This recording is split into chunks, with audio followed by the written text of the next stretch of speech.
Coming in at number 4, when democracy needs help, Chevy answers the call.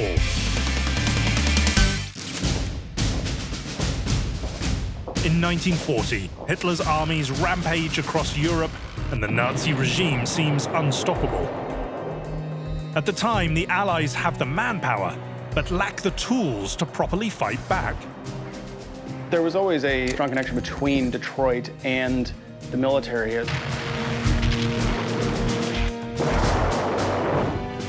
Realizing something must be done, US President Franklin D. Roosevelt delivers a passionate radio broadcast, calling for industry's help, creating the arsenal of democracy.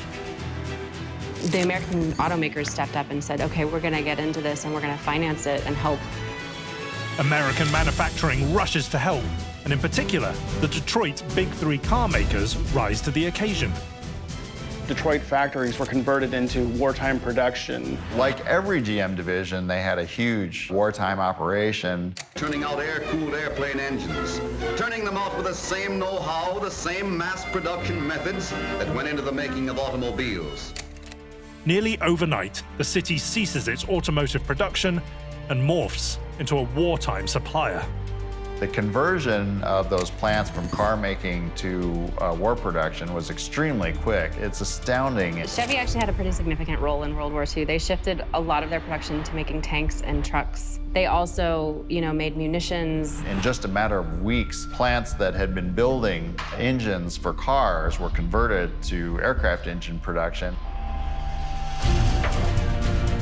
Chevrolet plants begin manufacturing artillery shells, gun parts, and aircraft engines, as well as armored cars, military trucks, and ambulances. And they built bombers and tanks during the war, and then they had to completely shut down and retool the entire factory to go back to making cars again. How jubilant was the taste of victory. How sweet the rewards of peace. At the conclusion of the war, Chevy's parent company, General Motors, will end up manufacturing over 850,000 trucks, nearly 200,000 diesel engines, another 200,000 aircraft engines, and 38,000 tanks, tank destroyers, and armored vehicles.